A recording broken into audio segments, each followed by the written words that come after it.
Oui, merci. Bonjour à tous.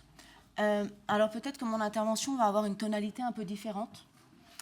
Le sujet n'est évidemment pas de dire que je ne vous soutiens pas, puisque en l'occurrence je vous soutiens, mais je voulais quand même, après tout ce que j'ai entendu, vous dire qu'il y a ceux qui parlent et il y a ceux qui font.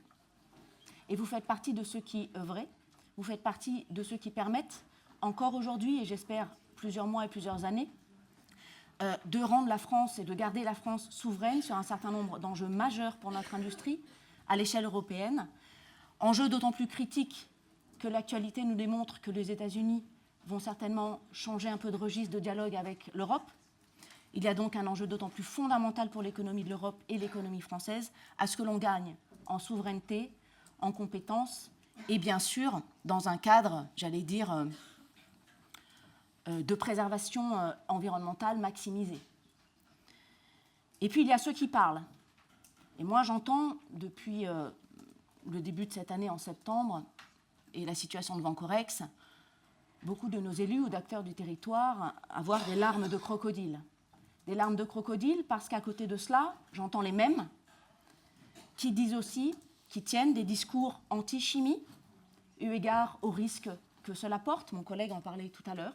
Oui, il y a des risques, qui portent des mesures ou des projets de mesures toujours plus contraignantes pour l'industrie française et l'industrie des Céveso notamment, qui proposent aussi et qui ont fait voter dans ce territoire des mesures qui suppriment le financement à l'innovation dans les nanotechnologies, par exemple. Il y a encore tout l'enjeu des procédures très lourdes, des cadres réglementaires toujours pas assouplis, de la charge fiscale qui ne cesse d'augmenter et notamment les charges patronales aussi.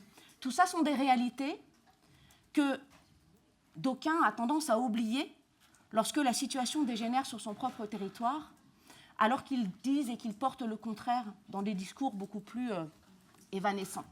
Donc moi je voulais vous dire, et je sais de quoi je parle, je suis moi-même cadre dans l'industrie, et on a un projet Céveso Seuil Haut que l'on veut implanter à Fos-sur-Mer, donc je sais toute la difficulté de créer des projets de cette nature ou de les faire survivre dans une bataille qui est aujourd'hui mondialisée, qu'on l'accepte ou non, c'est une réalité. Et donc à ce double titre, en tant qu'élu, mais aussi en tant que cadre de l'industrie, je voulais vraiment vous apporter tout mon soutien.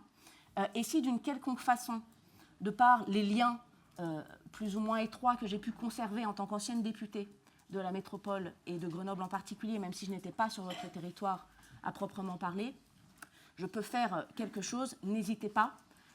On est là pour ça aussi, que l'on ait un mandat ou pas national. Je pense qu'il faut continuer à activer ces réseaux-là. Et si les réponses apportées par le ministre de l'Industrie sont insuffisantes, eh bien, on peut aussi regarder à reprendre rendez-vous et à envisager un dialogue d'une façon différente et peut-être en réel.